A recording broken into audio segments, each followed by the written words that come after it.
अवधूत चिंतन श्री गुरुदेव दत्त. श्री स्वामी समर्थ.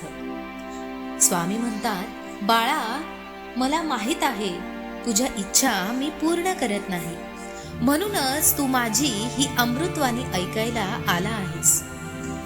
त्यामुळे आता शेवटपर्यंत ही अमृतवाणी नक्की ऐक. तुला तुझ्या प्रश्नांचं उत्तर नक्कीच मिळेल. तुझ्या आयुष्यात कितीतरी अशा मोठ्या मोठ्या संध्या आहेत ज्या मी तुला दिल्या होत्या, पण तू त्या ओळखू शकला नाहीस, कारण तू मला नीट ओळखलंच नाही. मी तुझ्यासाठी जे चांगलं आहे ते तुला देत आहे, परंतु तरी सुद्धा तू माझ्यावर नाराज आहेस. का तर तुला जे हवं आहे ते मी तुला देत नाहीये. परंतु खरं सांगू का, जे तुझ्यासाठी योग्य नाही, जे तुला पाहिजे आहे, ज्यातून तुझा घात होणार आहे, काहीतरी वाईट घडणार आहे, अशा गोष्टी मी तुला का देऊ? समजून घे आणि त्या गोष्टीचा हट्ट सोडून दे. स्वतःवर विश्वास ठेव. तुझं प्रामाणिक कष्ट सोडू नकोस. तुला नक्कीच मी खूप उंचावर घेऊन जाणार आहे, जिथे कोणीही तुझा हात धरू शकणार नाही. तुला जर आयुष्यात खरंच काहीतरी मोठं कमवायचं असेल तर आधी स्वतःवर विश्वास ठेव. स्वतःला आतून हारून देऊ नकोस आणि तुझी स्वप्न दुसऱ्यांना कधीही सांगू नकोस. बाळा, जेव्हा तू तुझी स्वप्न, तुझ्या इच्छा, तुला आयुष्यात पुढे काय करायचंय या गोष्टी दुसऱ्यांना सांगतोस, तेव्हा तिथे आणि तुझ्या अपयशाची सुरुवात होते. त्यामुळे तुला काहीही करायचं असेल तर त्या गोष्टी गुपित ठेव. जेवढ्या तू तुझ्या चांगल्या गोष्टी गुपित ठेवशील तेवढेच तुला यश मिळेल. तू यशाला प्राप्त होशील.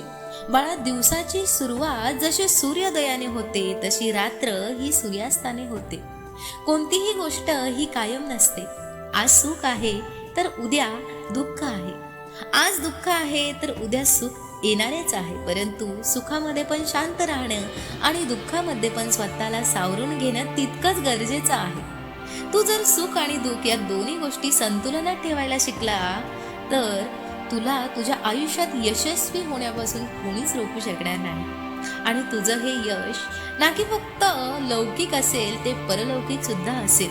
तुला आत्मिक शांतता मिळेल, मानसिक शांतता मिळेल आणि शरीराने सुद्धा तू सुदृढ राहशील. या गोष्टी तुला तेव्हाच मिळतील जेव्हा तू दुःखातही आणि आनंदातही स्वतःला संतुलनात ठेवशील. त्यामुळे बाळा, आता जर तुझ्याकडे ती गोष्ट नसेल जी तुला हवी आहे, जी तू माझ्याकडे मागत आहेस, मी ती ऐकत नसेल तर त्यामागे खूप मोठं रहस्य दडलेलं आहे. त्याला तू ओळख आणि शांत राहा. माझे स्वामी मला का हे देत नाही, माझी का ही इच्छा पूर्ण करत नाही, याचे रहस्य तुला माहित नाही. त्यामुळे संयम ठेव. तुझे प्रामाणिक कष्ट चालू ठेव. धीर सोडू नको. बघ, एक दिवस असा येईल की जी लोक तुझ्यावर हसत आहेत ती तुझ्यावर टाळ्या वाजवतील. लक्षात ठेव, मी कधीच कोणालाच नाराज करत नाही. माझ्या प्रत्येक भक्ताला मी यशस्वी करतोच. त्यामुळे माझ्यावर विश्वास ठेव. तो विश्वास कधी डगमगू देऊ नकोस. तुला आयुष्यात मी कधीच कमी पडू देणार नाही आणि माझेच नामस्मरण सदैव करत राहा. या चॅनलला सबस्क्राईब केलं नसेल तर लगेच सबस्क्राईब कर, जेणेकरून असेच नवनवीन स्वामींच्या अमृतवाणी तुम्हाला ऐकायला मिळतील आणि तुम्ही आयुष्यात कधीच डगमगून जाणार नाही आणि अशीच मोटिवेशन तुम्हाला मिळत राहतील. व्हिडिओ आवडला असल्यास लाईक करा, शेअर करा. तोपर्यंत श्री स्वामी समर्थ. जय जय स्वामी समर्थ. धन्यवाद.